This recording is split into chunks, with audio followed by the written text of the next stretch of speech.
सभी धर्मों की शुरुआत अपने भीतर की यात्रा के रूप में शुरू हुई थी। धर्म का वास्तविक उद्देश्य व्यक्ति को अपने भीतर झांकने और स्वयं को बदलने, रूपांतरित करने का माध्यम था। यह एक निजी अनुभव होता है जिसे केवल स्वयं के भीतर जाकर ही अनुभव किया जा सकता है। लेकिन विडंबना यह है कि आज धर्म बाहरी प्रदर्शन का साधन बन गया है।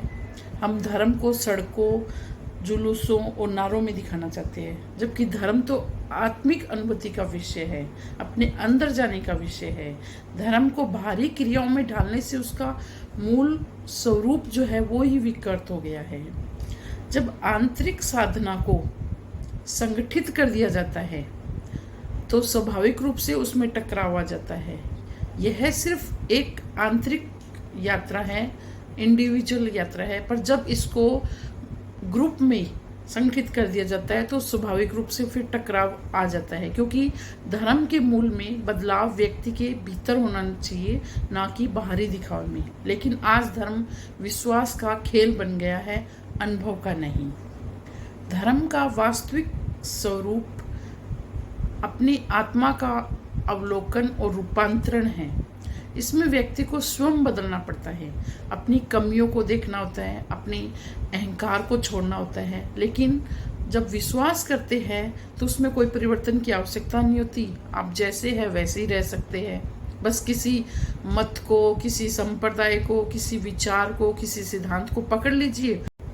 विश्वास व्यक्ति को आत्मविश्वास तो देता है, परंतु बिना अनुभव के यह आत्मविश्वास मूर्खता में बदल जाता है। और जब मूर्ख व्यक्ति को अपने अज्ञान पर ईश्वर की मोहर मिल जाती है तो वह इसे धार्मिक कर्म मानकर गौरव से भर जाता है।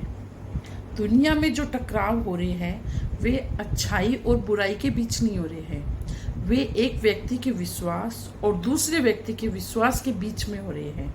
क्योंकि विश्वास में प्रश्न करने की गुंजाइश नहीं होती, सिर्फ अंध स्वीकृति होती है, अंधविश्वास होता है। जब व्यक्ति किसी चीज पर बिना अनुभव के, बिना एक्सपीरियंस के विश्वास करता है तो वह दूसरों के अनुभव को भी गलत मानने लगता है। लेकिन यदि व्यक्ति ने वास्तव में ईश्वर का अनुभव किया है तो क्या टकराव संभव है? नहीं, कभी भी नहीं हो सकता, क्योंकि सच्चा अनुभव व्यक्ति को शांत, करुणामय और विनम्र बनाता है, न कि आक्रामक। लेकिन जब व्यक्ति केवल सुनी सुनाई बातों पर विश्वास कर लेता है और उन्हें ईश्वर का आदेश मान लेता है तो वह घमंडी और हिंसक बन जाता है। इसका समाधान हमको देखना चाहिए। यदि हम वास्तव में धर्म को पुनः उसके वास्तविक स्वरूप में लाना चाहते हैं तो हमें इसे विश्वास का नहीं बल्कि अनुभव का विषय बनाना होगा। धर्म को बाहरी प्रदर्शन नहीं बल्कि आंतरिक साधना बनाई। किसी भी विचारधारा को, जिसको आप मानते हो, अंतिम सत्य मानकर उस पर अंधविश्वास न कीजिए। जीवन को स्वयं अनुभव कीजिए, एक्सपीरियंस कीजिए, आंखें खोलकर देखिए, दूसरों की बातों पर आंख मूंद कर विश्वास मत कीजिए। सच्चा धर्म किसी व्यक्ति या विचार का समर्थन नहीं करता, वह जीवन की सच्चाई को देखने का साहस देता है। अंत में मैं यही कहना चाहूँगी, धर्म कोई बहस का विषय नहीं है, यह जीवन को जीने की कला है।